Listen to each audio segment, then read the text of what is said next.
So audit evidence reliability. Determine for evaluating the reliability of audit evidence include independent of the provider of the evidence. এখন আপনাকে হলো হচ্ছে আহ, ধরেন যে এভিডেন্সটা আপনাকে প্রোভাইড করছে আর কি। এখন সেই সোর্সটা যদি আপনি ইন্ডিপেন্ডেন্ট হয় তাহলে সেটা অবশ্যই মোস্ট রিলায়েবল। এখন অনেক সময় দেখবেন যে হচ্ছে আপনার যদি এরকমও লেখা থাকে পরীক্ষা এক্সামে, যদি আপনি ধরেন কোন সোর্সের মাধ্যমে আপনি যদি এই যে আর্টিফিসটা পাবেন সেটা আপনার জন্য সবচেয়ে ভালো আর কি। তো সেখানে অনেক সময় লেখা থাকে যে আপনি ধরেন এক্সটার্নাল, মানে এক্সটার্নাল মিনস এখন ধরেন হচ্ছে যদি এক্সটার্নাল যদি সে রেগুলেটর হয় বা আপনার কোনো সার্টিফাইং বডি হয় আপনি, তাহলে কিন্তু সেটা কিন্তু মোর ট্রাস্টেবল। আপনি ইভেন আপনি হলো হচ্ছে ইন্টারনাল অডিট যদি হয় তার সাথে কিন্তু এক্সটার্নাল ইন্ডিপেন্ডেন্ট যদি সে করে থাকে সেটা কিন্তু মোস্ট ট্রাস্টেবল। অনেক সময় কিন্তু সেই সোর্সটাও কিন্তু অনেক সময় আমাদেরকে নিজের করতে হয় আর কি। তো হচ্ছে qualification of the individual providing the information or evidence. এখন মনে করেন আপনি এমন একজনের কাছে হলো হচ্ছে আপনি অডিট আর্টিফ্যাক্টস চাইছেন বা অডিট চাইছেন আর কি, সে তার সিস্টেম সম্পর্কে খুব ভালো একটা আইডিয়া নেয় আলটিমেটলি। ধরেন মানে এরকম হয় যে আপনি ধরেন অনেক সময় তার ডাটাবেস লেভেলে আপনি বিভিন্ন ধরেন ফাংশনালি কিভাবে কাজ করছে আপনি একটা কোয়েরি কোন একটা একজনকে দিয়ে দিলেন যে আমার আসলে এরকম কিছু ডাটা দরকার। এখন সেই কোয়েরিটা সম্পর্কে খুব একটা ভালো নলেজ নাই, মানে আলটিমেটলি ধরেন যে ডিবি আছে সে হয়তো নতুন, তার ভালো নলেজ নেই, তার আমরা আলটিমেটলি সেখান থেকে কিন্তু আপনি মানে ফুললি বা হলো হচ্ছে প্রপার আপনার এভিডেন্স কিন্তু নাও পেতে পারেন। তো সেটা যদি সেরকম হয় সেখান থেকে কিন্তু আপনার একটা কনক্লুশনটা না আপনার পক্ষে টাফ হয়ে যাবে আর কি। তো এই তার মানে এরকম যদি কোনো ইন্ডিভিজুয়াল হয়ে থাকে যার প্রপার নলেজ নেই, সেটা ওর জন্য আমার জন্য মানে রিলেবল হবে না আর কি। তারপর হচ্ছে অবজেক্টিভিটি অফ এভিডেন্স। এখন ব্যাপারটা হলো হচ্ছে অবজেক্টিভিটি অফ দ্য এভিডেন্স। আমি যখন এজ এ অডিটর যখন একটা এভিডেন্স কালেক্ট করতেছি, যদি এরকম থাকে যে না আমার হলো হচ্ছে যাকে আমি অডিট করতেছি তার সাথে আমার অনেক রেষারেষি আর কি, তার মানে আমি হচ্ছে বায়াসড হয়ে গেছে, সামহাও বায়াসড হয়ে গেছে। এবং সেই ক্ষেত্রে কিন্তু আমি যে এভিডেন্স এবং সেটা কিন্তু আমার জন্য কিন্তু আপনার মানে কি বলবো মানে প্রপার আমার এভিডেন্স হবে না, একটা বায়াসড একটা এভিডেন্স হবে, কারণ আমি সামহাও তাকে যে করে হোক তাকে আমি এখন রং প্রুফ করার আমার একটা চেষ্টা থাকবে। এরকম কিন্তু অনেক সময় দেখা যায় আর কি।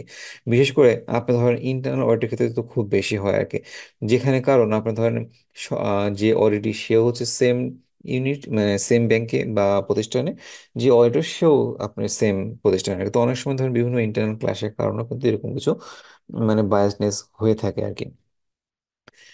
তো লাস্ট হচ্ছে টাইমিং অফ দ্য এভিডেন্স। এখন মনে করেন আপনি অনেকদিন আগে একটা আর্টিফ্যাক্টস কার্ড করেছিলেন, এখন আপনার হচ্ছে সামহাও অডিট রিপোর্টটা আপনি হলো পাবলিশ করতে অনেক দেরি হয়ে গেছে। ইন দ্য মিন টাইম হতে পারে যে অডিটই সেই প্রবলেমটা সলভ করে ফেলছে। এখন এমত অবস্থা যদি আপনি সেটাকে হচ্ছে অডিট অবজারভেশন হিসেবে দেন আলটিমেটলি সেটা কোনো ভ্যালিডিটি থাকবে না। আপনি হলো হচ্ছে অডিট হয়তো আপনার রেসপন্স দিব এটা ইনভ্যালিড বা অলরেডি রিজলভ। তার মানে আপনার যদি এরকম হয়ে থাকে যে আপনার ধরেন খুব ম্যাটেরিয়াল আপনি একটা ইস্যু, যেটা আপনি ধরেন ইম্প্যাক্টফুল একটা ইস্যু আপনি মনে করেন সেটা হচ্ছে আপনি যদি অবজারভেশন দিতে চান, যদি সময় অনেক গ্যাপ হয়ে যায় আর কি, তাহলে আলটিমেটলি কিন্তু আমাকে আবার নতুন ভাবে সেটা একটা আর্টিফ্যাক্টস কালেক্ট করা অবশ্যই উচিত। মানে রিসেন্ট ভ্যালু কি বলে আর কি, সেটার বেস করে আমি একটা অডিট অবজারভেশন দিব আর কি। তো এখানে অডিট এভিডেন্স কালেকশন টেকনিক এগুলো নিয়ে আমরা অলরেডি কথাবার্তা বলছি। যেমন ফার্স্টে কি করবো, reviewing IS organization structure. IS organization structure means হলো হচ্ছে আপনি হলো এখানে সরি এখানে হলো হচ্ছে আপনি মনে করেন যে ডিসিশন মেকিং রিলেশনশিপটা কার, মানে একটা আপনার ধরুন হচ্ছে একটা অর্গানাইজেশনের অর্গানোগ্রাম। অর্গানোগ্রাম সম্পর্কে কি সবার কি আইডিয়া আছে অর্গানোগ্রাম কাকে বলছি আমি? জি আছে। হ্যাঁ। জি ভাই বলছি। জি। তোমার ধর একটা প্রতিষ্ঠানের বা আপনার বা একটা ডিভিশনে একটা হায়ারার্কি, কার পরে কে আছে, কে লাইন ম্যানেজার, সে কাকে রিপোর্ট করে, লাইন ম্যানেজার আন্ডারে কে কে আছে, কাকে মানে তাকে কারা কারা রিপোর্ট করে, মানে মোট মোট মোট কথা ধরেন একটা স্ট্রাকচার, সেই ডিসিশন মেকিং একটা স্ট্রাকচার সে সম্পর্কে আমাকে রিভিউ করতে হবে। Reviewing IS policy and procedure, reviewing IS standard and documentation, interviewing appropriate personnel, observing processes and employee performance, reperformance, walk through. Walk through মানে আপনার ফিল্ড ওয়ার্ক, মানে এই সম্পর্কে মোটামুটি আমরা তো অনেকবারই আলোচনা করেছি আর কি। তারপর আসা হচ্ছে interviewing and observing personal in performance of their duties. So, observing personnel in the performance of their duties assist an IS auditor in identifying actual function. Actual function mean আপনি হলো হচ্ছে মনে করেন আমরা যখন একটা অডিট করতে যাই আমরা সবসময় দুটো জিনিস চেক করবো আর কি। বর্তমানে কি আছে আর আমাকে কোথায় যেতে হবে আর কি। কোথায় যেতে হবে মিন্স, অ্যান্ড কোথায় যেতে হবে মিন্স অবশ্যই ভালোর তো শেষ নাই। এখন সেটা হচ্ছে আমার এখানে লিমিটেশনটা কি। লিমিটেশনটা হলো হচ্ছে আমার কন্ট্রোল আসলে কি বলেছে বা রেগুলেটর কি বলেছে আমাকে সেইটাকে ফুলফিল করার জন্য আমার আসলে মানে সেই কন্ট্রোলটা কি হওয়া উচিত। এখন এরকম হতে পারে যে সেই কন্ট্রোলটা আমার ফুললি নাই, বা এরকম হতে পারে আমি এখন মানে ডে ওয়ানে আমার সেই কন্ট্রোলটা ফুলফিল আছে, তাহলে আলটিমেটলি আমার কোনো অবজারভেশন নাই। কিন্তু এরকম যদি হয় যে না আমার হলো হচ্ছে যে বর্তমানে যে কন্ট্রোলটা আছে সেটা হচ্ছে ফুললি আমার হচ্ছে সেই রেগুলেটর যা চায় সেটাকে মানে ফুললি ইয়ে করে না আর কি। তার মানে আমাকে হলো হচ্ছে সেটাকে নিজের করতে হবে আসলে আমি কোথায় যেতে যাচ্ছি। তার মানে আমার সেই অডিট অবজারভেশনে আমার হলো হচ্ছে হয়তো আমি লিখতে পারি যে না বর্তমানে তারা এই ফাংশনটা করতেছে, কিন্তু সেটাকে যদি আমি এইভাবে করি তাহলে আমার হচ্ছে অ্যাজ পার রেগুলেটর প্রপারলি আমি সেটাকে মেনটেন করতে পারি আর কি। সেইভাবে কিন্তু আমি একটা অডিট অবজারভেশন দিতে পারি আর কি। তার মানে অ্যাকচুয়াল প্রসেস প্রসিজিওর মানে অডিট অ্যাকচুয়াল ফাংশনস মিন আমরা অ্যাকচুয়াল প্রসেস প্রসিজিওর কিভাবে ফলো করতে সেটা আমি দেখবো, এবং সেটার বেস করে তো আসলে আমি একটা আইডিয়া নিব। সিকিউরিটি অ্যাওয়ারনেস, অনেক সময় এরকম হয় যে আসলে আপনি ধরেন একটা বাংলাদেশ ব্যাংকের একজন অডিটর, আপনি কোনো একটা ব্যাংকের ব্রাঞ্চে আপনি সে অডিট করতে গেছে সে, এখন ধরেন একটা সিকিউরিটি কিন্তু একটা প্রতিষ্ঠানের নট অনলি আইটি বা আইটি সিকিউরিটি টিম যারা থাকে তাদের কিন্তু দায়িত্ব না, দায়িত্ব কিন্তু আসলে আলটিমেটলি সবার, ওই প্রতিষ্ঠানে যারা কাজ করছে সবার কিন্তু সিকিউরিটিকে এনশিওর করার দায়িত্ব সবার। তার মানে এখন দেখেন এই যে সিকিউরিটি, তার মানে সে যে একটা ব্রাঞ্চে একটা নন টেকনিক্যাল একটা পার্সন, বিজনেস ব্যাকগ্রাউন্ডের একটা পার্সন, সে হলো হচ্ছে তার অর্গানাইজেশনে সিকিউরিটি কিভাবে এনশিওর করবে সে সম্পর্কে তার আদৌ কোনো নলেজ আছে কিনা, সে কোনো সিকিউরিটি অ্যাওয়ারনেস ট্রেনিং পেয়েছিল কিনা আর কি, বা তার হচ্ছে সিস্টেমের মিনিমাম হচ্ছে ধরেন সিকিউরিটি এনশিওর করার জন্য ইভেন তার পাসওয়ার্ড, তার পলিসিতে কত ডিজিটে বলা আছে, তার পলিসিতে কত ডিজিট পাসওয়ার্ড তার সিস্টেম ইউজ করতে হবে সেই সম্পর্কে সে নলেজেবল কিনা, জানে কিনা আর কি। এই ধরনের কিন্তু অনেক সময় তারা কোশ্চেন করে থাকে আর কি। তো তার মানে আমাদেরকে সেভাবে কিন্তু হচ্ছে মানে জাজ করতে হবে আর কি। তারপর রিপোর্টিং রিলেশনশিপ, অবজারভেশন ড্রব্যাক। এখন অবজারভেশন ড্রব্যাকটা হলো হচ্ছে আপনি মনে করেন দুইভাবে হতে পারে আর কি। একটা হলো হচ্ছে আপনি মনে করেন সরাসরি আপনি বায়াস, যেটা বললাম যে আপনি যে অলরেডি যে ইউনিটের সাথে আপনি কাজ অয়েড করছেন তার সাথে আপনি রেষারেষি, তো তাকে সরাসরি নিচে দেখানোর জন্য আপনি সরাসরি আমি একটা অডিট অবজারভেশন দিয়ে ফেলছেন, এবং যেটা আসলে সেই ফাংশনালির সাথে বা প্রসেসের সাথে যায় না আর কি। আর আরেকটা হতে পারে মনে করেন হলো হচ্ছে এরকম অনেক সময় হয় যে আসলে অ্যাজ এ অডিটর আমরা অনেক সময় যে আমাদের ধরেন এক্সপিরিয়েন্সের অভাব থাকার কারণে বা প্রসেস সম্পর্কে ভালো নলেজ না থাকার কারণে আমরা সরাসরি হচ্ছে দায়ভারটা দিই হলো অডিটিকে, কিন্তু যেখানে আসলে অডিটির করার কিছুই ছিল না। একটা এক্সাম্পল দিই, যেমন ধরেন বাংলাদেশ ব্যাংকের একটা গাইডলাইনে বলা আছে যে আপনার যে ব্যাংকের যে আইটির পার্সোনালগুলো থাকবে, আইটি পার্সোনালদের যে রেসপন্সিবিলিটি থাকে তাদের জন্য একটা জেডি মানে জব ডিসক্রিপশন থাকে প্রত্যেকের। তো সেই জব জব ডিসক্রিপশন তাদের রোলস রেসপন্সিবিলিটি উল্লেখ করা থাকে। তো বাংলা ব্যাংকে বলা আছে জেডিতে ওই পার্সনটার ফল ব্যাক পার্সন কে হবে সেটাও উল্লেখ থাকতে হবে। তো এখন আপনি অ্যাজ এ ইন্টারনাল অডিটর আপনি আপনার হচ্ছে সেই আইটিতে অডিট করতে গেছেন এবং দেখলেন যে কারোরই আসলে আপনার সেই ফল ব্যাক সবারই জেডি আছে কিন্তু ফল ব্যাক পার্সনটা কারো উল্লেখ নাই, তাহলে আলটিমেটলি আপনি একটা হচ্ছে প্রবলেম পাইছেন, অবজারভেশন দিয়েছেন আইটি ঠিকভাবে জেডি ফলো করতেছে না আর কি। কিন্তু আপনি মনে করেন যদি এটা হয়তো বা আপনার আইটি একটু মনক্ষুণ্ণ হলো, মনক্ষুণ্ণ কেন হলো, আলটিমেটলি সেটা দেখা গেল যে সেই নট অনলি আইটি, সেই প্রতিষ্ঠানের আইটি সহ যত ডিভিশন বা ডিপার্টমেন্ট আছে সবাই হলো হচ্ছে একটা ইউনিক ফরম্যাট ইউজ করে যেটা হচ্ছে প্রোভাইডেড বাই এইচআর। এখন এইচআর সবাইকে সেম ফরম্যাট আপনি দেয়, সেম ফরম্যাট আপনাকে ইউজ করতে হবে, এবার আপনি ইউজ করতে পারবেন না। তার মানে আলটিমেটলি কিন্তু এখানে আপনি আইটির কিন্তু একটা রেস্ট্রিকশন আছে, সে চাইলেও চেঞ্জ করতে পারতেছে না আর কি। তার মানে আলটিমেটলি যখন অডিট অবজারভেশন দিচ্ছি আর কি তাহলে কিন্তু এখানে আমাকে সেইটা কিন্তু আমি রুট কজটাকে কিন্তু অ্যানালাইসিস করি না, সরাসরি দায়ভারটা চাপাইছি কাকে, আইটি কারে, আইটি সেটাকে ভালোভাবে নেয়নি, সেটাকে হচ্ছে আপনার তার মানে আপনি যে অডিট রিপোর্টটা, এখন সে সেটাকে পজিটিভ হয়তো বা নিচ্ছে না। অনেক সময় থাকে না যে আসলে আমি একটা অডিট রিপোর্ট যদি পজিটিভ না নিই তাহলে আমার রেসপন্স একরকম হয়, আর যদি আমি যে না যে পজিটিভ যদি নিই তাহলে আমার যে আলটিমেটলি যে কন্ট্রোল গ্যাপগুলো আছে আমার যে কোনো রকম সেটা সলভ করবো, একটু আমি পজিটিভলি নিচ্ছি আর কি। এরকম অনেক সময় হয়ে থাকে আর কি। কাজে হচ্ছে আমাদেরকে ধরেন ওই জিনিসগুলো একটু চেক করতে হবে আর কি। তো এখানে আমি জাস্ট কোশ্চিন এখন যাচ্ছি না, জাস্ট আমি আজকে স্লাইডগুলো শেয়ার করে দেবো, আপনারা একটু কোশ্চেনগুলো দেখে নিয়েন, তারপর আমরা নেক্সট ক্লাস যদি থাকে আপনারা হচ্ছে আমি করেন আর কি।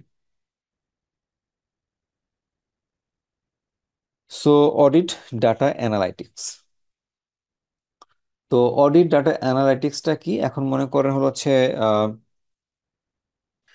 ধরেন আপনি হচ্ছে বিভিন্ন সোর্স থেকে আপনি হচ্ছে বিভিন্ন রকমের ডাটা পাচ্ছেন আর কি। এখন সেই ডাটাগুলোকে আপনি মনে করেন অনেক সময় ওই যে করি না যে আপনি বিভিন্ন পাই চার্ট বা বিভিন্ন রকমের হলো হচ্ছে ওই যে কি বলো ওটাকে, মানে ওই যে ডায়াগ্রামের মতো, যাই হোক, বিভিন্ন রকমের আপনার হচ্ছে ডাটাগুলোকে আপনি পাচ্ছেন বিভিন্ন সোর্স থেকে আর কি। এবং সেই সোর্সগুলো ডাটাগুলোকে আপনি ইউজ করে বিভিন্ন ট্রেন্ড অ্যানালাইসিস করতেছেন। ট্রেন অ্যানালাইসিস করতেছে মিন্স আপনি ধরেন গত বছরে আপনার কিরকম ইয়ে ছিল আর কি, সেটার সাথে আপনি একটা কম্পেয়ার করতেছেন, বা আপনি এখানে কি ধরনের কন্ট্রোল আপনার থাকা উচিত ছিল সেটা আপনার নাই, মানে মোটামুটি ধরেন আপনি সেই ডাটাগুলোকে ইউজ করে আপনি একটা ওভারঅল আপনি একটা ধরেন মানে ইয়ে করতেছেন। হতে পারে এরকম যে ধরেন আপনি হলো হচ্ছে দেখলেন যে আপনার গত 6 মাসে আপনি হলো হচ্ছে নন অফিস আওয়ার মানে সন্ধ্যা 6টার পরে কোনো ইউজারদের অ্যাক্টিভিটিস থাকে না। তাহলে আপনি যখন ট্রেন অ্যানালাইসিস করতেছেন বিভিন্ন ডাটা দিয়ে, তো তার মানে ধরেন আপনি হচ্ছে খুঁজতেছেন কি 6টার পরে এমন কোনো ইউজার আছে কিনা বা এমন কোনো লগ পাওয়া যায় কিনা, আপনি সেটা অ্যানালাইসিস করতেছেন। যদি দেখেন যে না কোনো আপনার হলো হচ্ছে কেউ নাই, তাহলে আলটিমেটলি আপনি ধরেন মোটামুটি একটা আইডিয়া নিলে যে না এখান থেকে আমার একটা পজিটিভ কিছু, আমার হয়তো নেগেটিভ খুব একটা হয়তো কিছু হয়নি আর কি, এটা একটা একটা অ্যাজাম্পশন। আবার যদি দেখেন যে না আমার কিছু কিছু সময় হলো হচ্ছে আমার হলো যে 6টার পরও হচ্ছে আমার কিছু কিছু ইউজার আমার কিছু কাজ করতেছে, তাহলে আপনি হয়তো আরেকটু ডিটেলস গেলেন যে আসলে কোন কোন ইউজার সেই ইউজারগুলোকে সেম কিনা আর কি। যদি সেম হয়ে থাকে তাহলে হচ্ছে তারা হলো যে কেন এটা করতেছে, কি কাজে করতেছে আর কি। মানে ধরেন আপনি আরেকটু ধরেন মানে জিনিসটাকে সাসপিস হিসেবে নিয়ে আরেকটু ডিটেলস আপনি সেটাকে অ্যানালাইজ করতেছেন। So an isolator can use data analytics to determine the operational effectiveness of the current control environment, determine the effectiveness of anti-fraud procedure and controls, identify business process errors, improvement and inefficiencies in the control environment, identify exceptions, fraud, and areas where poor data quality exists, conduct a risk assessment at the planning phase of an audit. তারপর তোমার data analytics help an isolator in the planning and field work audit phases to combine logical sorry combine logical access file with human resources file for authorized user. এখন মনে করেন combine logical access file with human resource file, for example আপনি হলো হচ্ছে data সেন্টারে আপনি হচ্ছে একটা অ্যাক্সেস কন্ট্রোল আছে, সেখান থেকে আপনি যে লজিক্যাল হচ্ছে ডাটাগুলো আপনি সেটা নিলেন আর কি। এখন হলো হচ্ছে সেটা আপনি চেক করে আপনি ইয়ে করলেন যে আসলে আপনার হিউম্যান রিসোর্সের এইচআর থেকে আপনি সেই ধরেন আপনি মনে করেন ডাটাগুলোকে কালেক্ট করে আপনি মনে করেন এরকম একটা আছে যে যেখানে আপনার হচ্ছে ওই ডাটা সেন্টারে ঢোকার আগে আপনাকে একটা ফিজিক্যাল খাতাতে সই সই করে ঢুকতে হয়। তাহলে ওই লজিক্যাল ডাটাগুলোর সাথে ফিজিক্যাল ডাটাগুলোকে আপনি একটা ক্রস চেক করলেন যে আসলে আলটিমেটলি আপনি কি রেজাল্ট পাচ্ছেন, মানে সবাই সেটা ফলো করতেছে কিনা বা এরকম কেউ আছে কিনা যে আসলে আপনি ধরেন কোন এমার্জেন্সি সে হুট করে ঢুকে গেল কিন্তু আপনি হলো হচ্ছে আহ, আপনি অ্যাজ পার আপনার কন্ট্রোল সেই ফিজিক্যাল খাতাতে সাইন করতে হবে, সেটা পরবর্তীতে সে সাইন করতেছে কিনা, এরকম ধরনের যে একটা ক্রস চেক আর কি। Combine file library settings with data from the change management system, আপনার যে চেঞ্জ ম্যানেজমেন্ট যে প্রসিডিওর আছে যে সেটা ফলো করতেছেন, সেটা আপনি ধরেন যে সিস্টেমে আপনি যেভাবে আপনি যে অনেক সময় আমরা জানি যে আপনি ধরেন একটা কোনো একটা সিস্টেমে কোনো চেঞ্জ করার আগে প্রপার অথরিটির কাছ থেকে একটা অ্যাপ্রুভাল নিতে হয়, যেখানে আপনি ডিটেলস প্রসেস প্রসিডিওর লেখা থাকে, কি কি চেঞ্জ করবেন কিভাবে করবেন ডিটেলস লেখা থাকে। তাহলে আপনি হচ্ছে আপনার সেই সিস্টেম যে সিস্টেম চেঞ্জ করেছে সেটার সাথে আপনি একটা মানে সরজমিনে আপনি আসলে সেই ডকুমেন্টটা চেক করতে গেলেন যে সেভাবে আসলে ফলো করা হচ্ছে কিনা। জাস্ট এখানে একটা review table or system configuration setting, review system logs for unauthorized access or unusual activities, মোটামুটি যেগুলো আসলে ডাটা ড্রিভেন, যদি এই ডাটাগুলোর উপর ইউজ করে আপনি হচ্ছে ক্রস চেক করতেছেন বা অ্যানালাইসিস করতেছেন, তো সেটাকে মূলত হচ্ছে বলা হচ্ছে আপনার হচ্ছে এই ডাটা অ্যানালিটিক্স। তো এখানে অডিট ডাটা অ্যানালাইসিস প্রসেস তো এটা মোটামুটি আমরা আলোচনা করছি যে setting the scope, identifying obtaining the data, validating the data, মানে আপনার হচ্ছে আপনি ধরেন স্কোপ মানে ফর এক্সাম্পল আপনি হচ্ছে শুধুমাত্র কিছু সিস্টেমের এই লগ যে ডাটা পাচ্ছেন আর কি, আপনি ধরেন সিস্টেমের লগ, সেগুলো নিয়ে আপনি অ্যানালাইসিস করবেন আর কি। আপনি ধরেন তারপর আইডেন্টিফাইং অবটেনিং দি ডাটা, এখন মনে করেন সেখানে আপনার হচ্ছে বিভিন্ন টাইপের ডাটা থাকতে পারে আর কি, কোন ডাটাগুলো কি মিন করতেছে আর কি, আপনার সেখান থেকে ইরেগুলার ডাটাগুলো আপনি কিভাবে আপনি হলো হচ্ছে পাবেন আর কি। আপনি সেগুলো তারপর validating the data, executing the test, আপনি documenting the result, reviewing the result and retaining the result.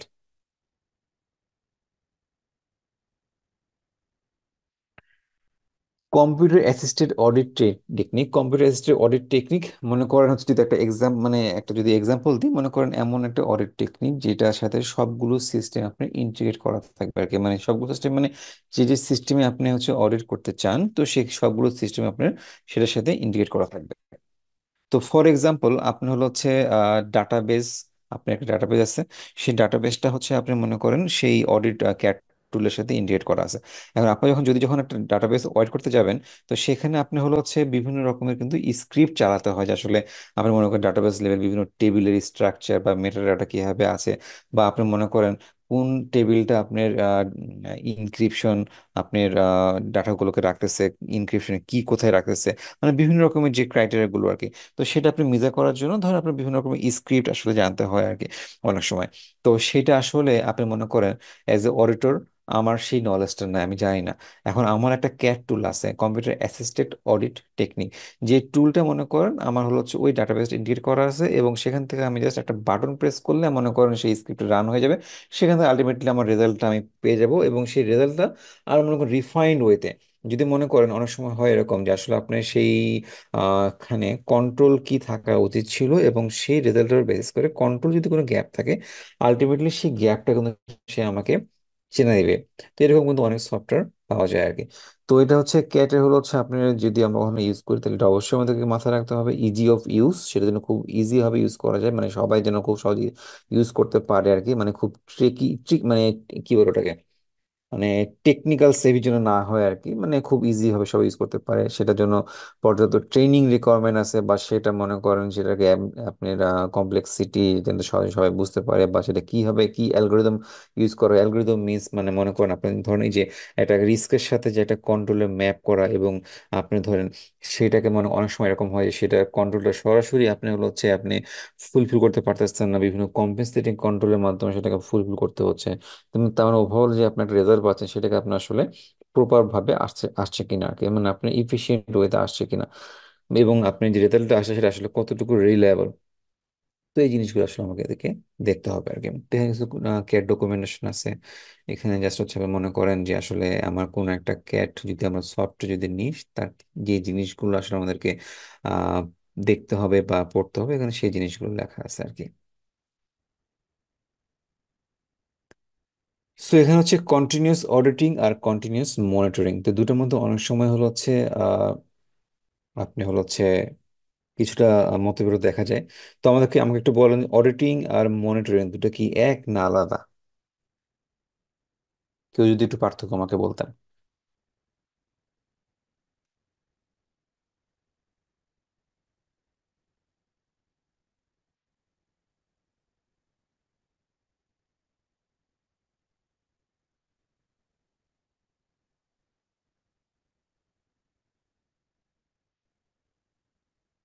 Okay, অডিটিংটা just আমি কন্টিনিউ অডিটিং মানে কেন বলতেছি, ধরেন যেমন ধরেন হচ্ছে আপনার সেই সিস্টেমটা কোনো একটা স্পেসিফিক অডিট টুলসের সাথে আপনি সেটা ধরেন ম্যাপ করা আছে, আপনার সমস্ত ডাটা আপনি রিয়েল টাইম সেটা পাচ্ছেন। তবে একটা জিনিস হচ্ছে সাধারণত যে ক্যাট টুলগুলো হয় বা অডিট ম্যানেজমেন্ট যে সফটওয়্যারগুলো থাকে, সেটা সাধারণত আপনার লাইভ সিস্টেমের উপরে ডিপ্লয় করা হয় না, কারণ এখানে অনেক সময় পারফরমেন্স ডিগ্রেডেশন হয়, অনেক সময় বিভিন্ন রকমের রিস্ক থাকে আর কি। সেটা সাধারণত কোনো ব্যাকআপ একটা মানে ধরেন সেকেন্ডারি একটা সার্ভারের উপর করা হয়, এবং সেটা N-1, মানে আপনি ধরেন সাধারণত অডিট কি করে, অডিট তো কোনো একটা প্রিভিয়াস হিস্টোরি সাধারণত সার্চ করে, তাই না? তো মনে করেন হচ্ছে আপনি আজকে যে ধরেন ব্যাংক আমি ক্লোজ করছি, সে হয়তো বা আজকের ডাটাগুলোকে ধরেন পরের দিন মানে আগামীকালকে সেই টুলসটা হয়তো বা অ্যাসেস করে দেখবে। তার মানে ধরেন সে N-1 সে হিসেবে হয়তো অনেক সময় সে ট্রিট করতেছে। তো যাই হোক, এখন ব্যাপারটা হচ্ছে একটা ট্র্যাডিশনাল অডিট করতে গেলে আপনার ধরেন, যেমন ধরেন মাসের পর মাস অডিট করে হয়তো অনেক দিন পর 6 মাস পর আমাদেরকে সেই রিপোর্টটা দিচ্ছে, তারপর হয়তো আমি কোনো একটা হয়তো মিজার্স নিচ্ছি। কিন্তু এখানে আমার হয়তো বা একদিন পরে আমি সাথে সাথে পাচ্ছি, তার মানে আমার বলতে পারে যে অলমোস্ট আমার রিয়েল টাইম, যদিও একদিন পরে পাচ্ছে আর কি। তো এখানে মনে করেন আমার হচ্ছে অ্যাসেসমেন্ট পার্সপেক্টিভে বা আমার ইন্ডিপেন্ডেন্ট ভিউ থেকে আসলে আমার কি কি ধরনের কন্ট্রোল গ্যাপ আছে এবং সেটাকে আমি কিভাবে ফুলফিল করতে পারি, সেটা হচ্ছে কন্টিনিউস অডিটিং। আর কন্টিনিউস মনিটরিং মানে বুঝতে পারতেছেন আপনি যে বিভিন্ন রকমের ট্রানজাকশনাল লগ বা বিভিন্ন ধরনের সিস্টেম যে লগ আছে এবং যেটা ধরেন আপনি ড্যাশবোর্ডে কন্টিনিউস মনিটর করতেছেন এবং কোনো ইরেগুলারিটি বা কোনো অ্যানোমালিস পেলে আপনি সেটা অনুসারে মানে আপনি হচ্ছে মানে মিটার্স নিচ্ছেন সেটাকে রিমিডিয়েট করার জন্য বা আপনি প্রোভাইড করার জন্য আর কি। সেটা হচ্ছে কন্টিনিউয়াস মনিটরিং, মানে আপনি যে ডাটাগুলোকে আপনি রিয়েল টাইম দেখছেন বেসড অন আপনি ধরেন কোনো ইরেগুলারিটি বা কোনো সাসপিশিয়াস কোনো কিছু আইডেন্টিফাই করার জন্য আর কি। তার দুটো হচ্ছে আলাদা, একটা হচ্ছে অ্যাসেস করার জন্য, আর একটা হচ্ছে আপনার মানে কোনো রিস্ক বা থ্রেটটাকে আইডেন্টিফাই করার জন্য। তো এখানে হলো হচ্ছে জাস্ট একটু একটু পানি খেয়ে নিই জাস্ট। ক্লাস কি অনেক বোরিং হচ্ছে নাকি?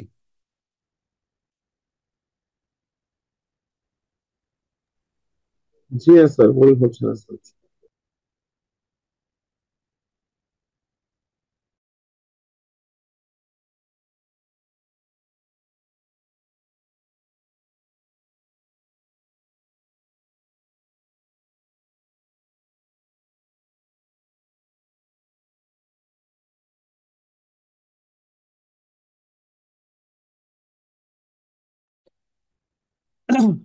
So automated evaluation technique applicable to continuous auditing.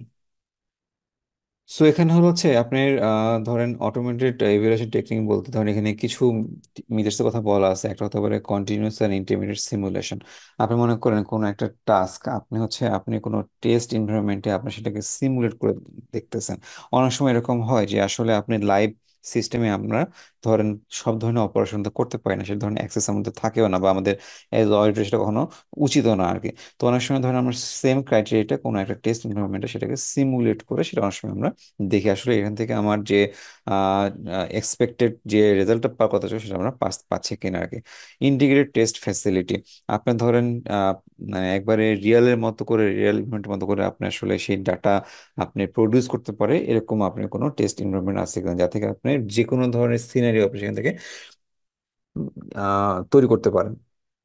Audit hooks, আপনি ধরেন হলো হচ্ছে কোনো একটা অ্যানোমালিস আপনি ডিটেক্ট করলেন বা ছাত্র অ্যাক্টিভিটি, সেটা আপনি রিয়েল টাইম কতটা ফাস্ট আপনি সেটাকে আহ, মানে আপনি অ্যালার্ট দিতে পারবেন। স্ন্যাপশট, স্ন্যাপশট মানে বুঝতে পারতেছি ধরেন কোনো একটা সার্টেন পিরিয়ডে আপনি হচ্ছে কোনো একটা সিস্টেমের বা অ্যাপ্লিকেশনের একটা ব্যাকআপ রাখা, স্ন্যাপশট রাখা আর কি। তারপর হচ্ছে লাস্ট হচ্ছে system control, audit review file and embedded audit module. বিভিন্ন রকমের আপনার মডিউল থাকতে পারে যেখান থেকে আপনি বিভিন্ন রকমের ধরেন ট্রানজেকশন ডাটা বা বিভিন্ন ধরনের লগ ডাটা আপনি কালেক্ট করে সেটার উপর আপনি কোনো একটা ডিসিশন নিতে পারেন বেসড অন কন্ট্রোল।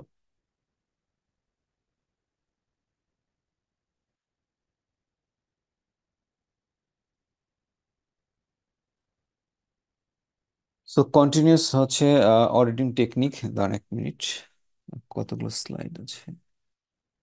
আর বেশি স্লাইড নাই, আর হচ্ছে 7-8টা স্লাইড আছে, আমরা সময় আছে, আমরা আজকে এটা শেষ করে দিই। তাহলে আমাদের হলো হচ্ছে আপনার 3টা স্লাইড শেষ হয়ে যাবে, আর একটা লাস্ট একটা স্লাইড থাকবে ডোমেন 1 এর জন্য, যেটা আমরা পরে ক্লাসে করবো আর কি। So continuous audit technique, continuous audit আমরা কোনটাকে বলতেছি সেটা তো আমরা বুঝছি। এখন এই কন্টিনিউয়াস অডিট টেকনিকটা আমরা কিভাবে ফলো করতে পারি, একটা হচ্ছে transaction logging. So techniques that are used to operate in a continuous auditing environment must work at all data levels, single input, transaction, and databases, and include transaction logging.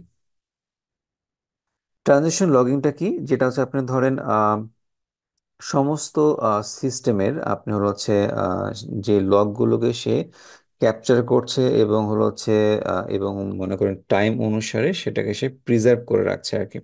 এবং based on that আপনি হচ্ছে সেটা আপনি decision make করতে সুবিধা হচ্ছে query tools. অনেক সময় হচ্ছে আমার বিভিন্ন ধরনের ডাটা অ্যানালাইসিস করার জন্য বা ভেরিফিকেশন করার জন্য বা ইনভেস্টিগেট করার জন্য বিভিন্ন রকমের টুলস আমরা রান করি। এখন মনে করুন ওই যে আপনি ধরেন যেটা ফার্স্টে বললাম, কমপ্লায়েন্স অডিট আর সাবস্টেন্টিভ অডিট। যেমন সাবস্টেন্টিভ কখন আমরা করবো, কমপ্লায়েন্স যদি আমি কোনো একটা গ্যাপ পাই বা একটু ধরেন আমার মানে ডিগ ডাউন করলে সেটা সম্পর্কে কন্ট্রোল সম্পর্কে আমরা আর একটু আইডিয়া পেতে পারি, তখন আমরা সাবস্টেন্ট টেস্ট করি। তখন আমরা বিভিন্ন কোয়ে টুলসের মতো সেটা আমরা করতে পারি, যেহেতু আমরা এটা অটোমেটেড টুলসের কথা বলছি। তারপর হচ্ছে স্ট্যাটিস্টিক অ্যান্ড ডাটা অ্যানালাইসিস। তো এখানে হচ্ছে মনে করেন আপনি ধরেন যে স্যাম্পলিংটা আপনি নেবেন আর কি, এই স্যাম্পলিংটা আপনি হচ্ছে কতটুকু ডাটার উপর নেবেন সেটাকে আপনি কিভাবে মেজার করবেন।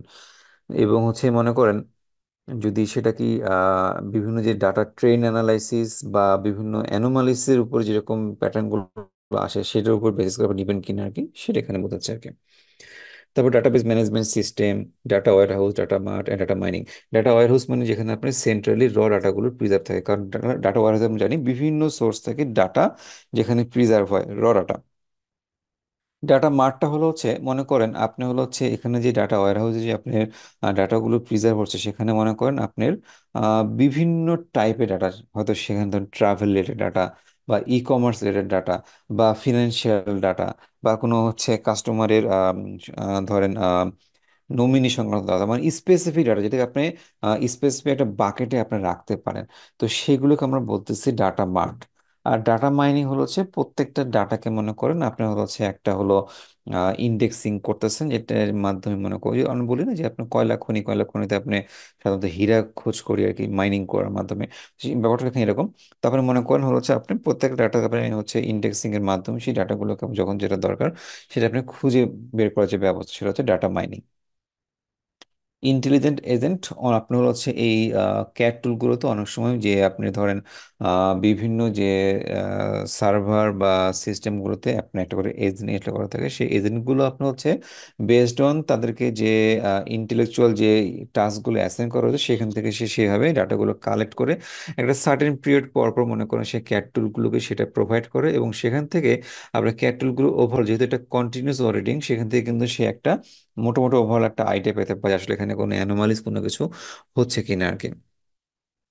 তারপরে নিউরাল নেটওয়ার্ক টেকনোলজি, যেটা আপনার যে মেশিন রিডেবল, তারপর হচ্ছে আপনি standard search extensible business reporting language, বিভিন্ন ল্যাঙ্গুয়েজের মাধ্যমে আপনি সেটা করতে পারেন। Artificial intelligence in audit. Artificial intelligence in audit হচ্ছে বলতে জাস্ট আমি একটা এক্সাম্পল দিই, যেমন ধরেন আপনারা চ্যাট জিপিটি সম্পর্কে তো মনে হয় সবাই আমরা অবগত আছে, তাই না? তো চ্যাট জিপিটিকে দেখেন, আপনারা যদি কোনো কোয়েরি করেন সে কিন্তু রেসপন্স দিচ্ছে। আর এখন তো মনে করেন আমি বলবো যে একটা মানুষের চিন্তা করার শক্তিটা অনেকটুকুই কমাই দিছে হচ্ছে চ্যাট জিপিটি। কারণ মনে করেন আমার হলো হচ্ছে বিভিন্ন রকমের কমপ্লেক্স কোনো ডিসিশন, আমি আগে যেটা ধরেন অনেক চিন্তা করে আমি হচ্ছে যেটা নিতাম, সেই চিন্তা করতে হয়তো আমি আরো কিছু স্টাডি করতাম বা আমার আরো অনেক কনসেপ্ট ক্লিয়ার হতো। এখন কিন্তু আমি সরাসরি করতেছি কি, থাক এত সময় আমার নাই, আমি এটা করবো না, সরাসরি চ্যাট জিপিটি সেই কোয়েরিটা করে বসছি। এখন সেখান থেকে কিন্তু আমি মোটামুটি ধরেন একটা কিন্তু ভালোভাবে কিন্তু একটা অ্যান্সার পাচ্ছে। এখন আপনি চিন্তা করেন চ্যাট জিপিটি কি, আপনার তো একটা মেশিন রিডেবল একটা বিষয়, তাই না? তো এখন চ্যাট জিপিটি তো নিশ্চয়ই আপনি কোন সিনারিওতে আছেন বা আপনি কোন সিচুয়েশনে আছেন, চ্যাট জিপিটি তো সেটা জানে না। চ্যাট জিপিটি তো তাকে আপনাকে আগে লার্নিং করাতে হয়, তাই না?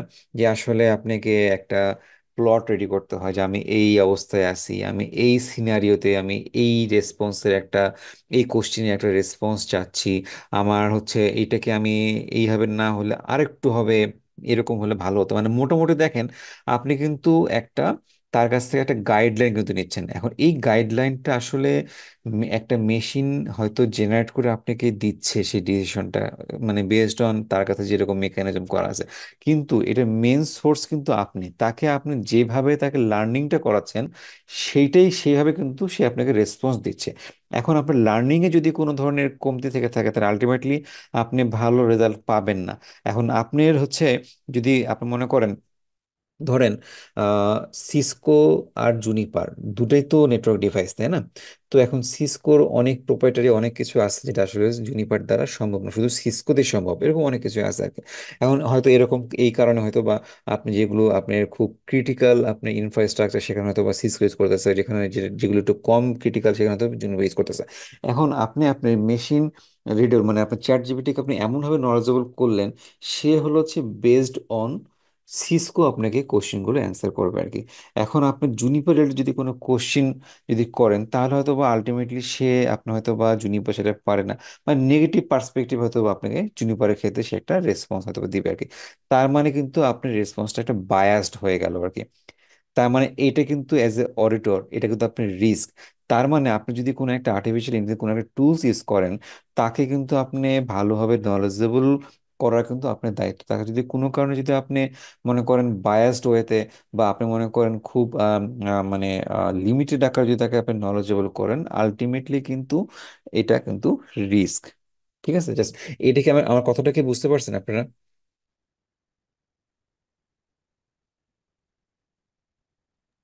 জি ভাই, মোটামুটি বোঝা গেছে।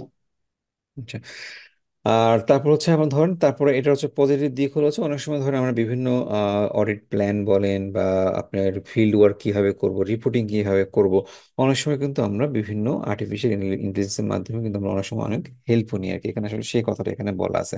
আমার শুধু যে ধরেন মানে কিন্তু আমার হলো হচ্ছে অবশ্যই খেয়াল রাখতে হবে, যেটা রিস্কটা পরবর্তীতে বলা আছে, রিস্কটা আমি যাই আপনি হলো হচ্ছে এখানে হলো হচ্ছে এখানে সেই রিস্কটা এখানে বলা আছে যে ধরেন আপনার adequate testing in subsequent by human led testing, AI, artificial intelligence or machine language programs are often proprietary, and documentation does not detail what the algorithm is doing or is complex and hard to understand।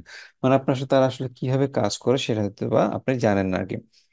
এখন the tendency to trust the machine answer is strong but only justified if the correctness has been exhaustively tested and the machine answers the appropriate question। এখন অনেক সময় ধরুন হচ্ছে আমাদের এরকম যদি কোনো সিচুয়েশন হয় যেখানে আসলে আমরা কোনো কমপ্লেক্স সিস্টেমের ক্ষেত্রে ডিসিশন নিতে পারছি না আর কি, তো এখন হচ্ছে সেটা আমরা হলো হচ্ছে ধরেন বা সময়কে ধরেন কম লাগানোর ক্ষেত্রে আমরা এআই টুলকে ইউজ করতেছি আর কি। তো সেই পার্সপেক্টিভে আমরা যদি কোনো অ্যান্সার যদি নিই, এবং সেটা আমাদেরকে অবশ্যই ক্রস ভেরিফাই করতে হবে, অ্যাটলিস্ট ধরেন আমার 50% হলো ক্রস ভেরিফাই করতে হবে যে আসলে সেটা প্রপার অ্যান্সারটা আসছে কিনা আর কি। তো সেটা আমাদেরকে আসলে বুঝতে হবে বা জানতে হবে। সেটা হচ্ছে আমার ধরেন মানে এই একটা এআই বা মেশিন ল্যাঙ্গুয়েজের মেইন রিস্ক যেটা আমাদেরকে কনসিডার করতে হবে। আর এখানে মোটামুটি বাকি যাগুলো আছে আমরা মোটামুটি সবগুলোই আলোচনা করছি। অডিট অ্যালগোরিদম যেটা বললাম, obtain the as is and as should be version, মানে বর্তমান যেটা আছে আর ভবিষ্যৎ যেটা যাচ্ছেন মাঝখানে যে গ্যাপটা সেটাকে আপনি বুঝতে হবে, এবং কিসের মাধ্যমে সেটা আপনাকে সেই গ্যাপটা কোন কন্ট্রোলের মাধ্যমে সেটা আপনাকে মিটিগেট করবেন সেটা আপনাকে জানতে হবে আর কি। অডিট অ্যালগোরিদম গুলো ইউজ কেসেস, এখানে কিছু ইউজ কেস যেগুলো আমরা হচ্ছে এই অলরেডি আলোচনা করছি, জাস্ট এটা আপনি দেখে নিন। ইন্টারপ্রিটিং যেটা বললাম যে আপনি যে মানে বায়াসড ওয়েতে না কিভাবে আপনি একটা হচ্ছে চ্যাট জিপিটিকে আপনি বোঝাবেন, এখানে সেই কথাটা এখানে বলা আছে আর কি। জাস্ট আমি শর্টকাটে বলছি। রিস্ক তো দেখালাম, এখানে একটা কেস স্টাডি আছে যেটা আপনি দেখে নিন। এই তো মূলত ছিল আমার হচ্ছে ডোমেন 3। আপনাদের যদি কারো কোনো স্পেসিফিক কোয়েরি থাকে।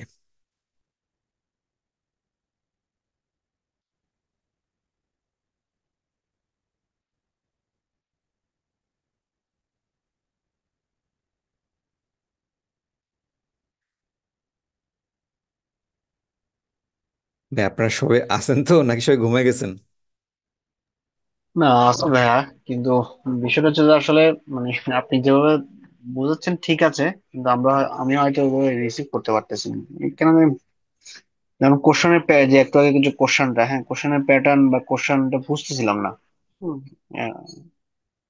আচ্ছা, তো তো আসলে এখানে আসলে বুঝতেছি না কোন জায়গায়। কোশ্চিন ভাই, আসলে কোশ্চিন এখানে না বুঝতে পারলেও আপনার চিন্তার কিছু নাই, কারণ এখন ব্যাপারটা হলো হচ্ছে এখানে আমি কোশ্চিন রাখছি জাস্ট মাঝে মাঝে কোশ্চিন রাখছি, দেখেন ব্যাপারটা হচ্ছে কিছুটা ধরেন মানে চিন্তা জাস্ট বাড়ানোর জন্য আর কি। ব্যাপার হচ্ছে আপনি যখন একটা ডোমেন সম্পর্কে ভালোভাবে পড়বেন, ভালোভাবে চিন্তা করবেন, আলটিমেটলি দেখবেন যে তখন আপনি যদি কোশ্চেন সলভ করতে যাবেন তখন আপনার জন্য ইজি হয়ে যাবে। এখন ধরেন আপনি হয়তো ডোমেনটা ফুললি পড়েননি আর কি, তো এই ক্ষেত্রে ধরেন আপনি যদি সেই কোশ্চেনটা দেখে ইয়ে করেন, আলটিমেটলি স্বাভাবিক যেটা আপনি একটু ভয় পেয়ে যাবেন। এখানে আসলে ভয়ের কিছু নাই। তো আমি যেটা বলবো যে হচ্ছে ধরেন যেমন আপনার এই ডোমেন ওয়ান, তো ধরেন আমার হচ্ছে এর পরের ক্লাসে আমার মানে মোস্টলি আমার প্রায় 12 থেকে 13টা কোশ্চিন রাখছে, আমি কোশ্চিন নিয়ে আমি আলোচনা করবো বেসিক্যালি, মেনলি। তো এইটা ধরেন হচ্ছে আমার, আপনার হচ্ছে যদি ডোমেন ওয়ানটা একটু শেষ করেন তাহলে ধরেন আমার জন্য সুবিধা হবে আর কি। যেমন ধরেন একটা কোশ্চিন আমি দেখাই আর কি, যেমন ধরেন এইটা, যেমন ধরেন একটা question, which of the following does a lack of adequate control represent. Control, adequate control যদি না থাকে, ল্যাক থাকে, তাহলে আমার নিজের কোনটা সত্য?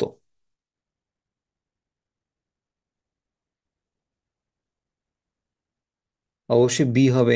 কারণ ধরেন আহ, আপনার যদি কন্ট্রোল গ্যাপ থাকে তাহলে তো ভালনারেবিলিটি তৈরি হয়, তাই না? এখন জি জি জি।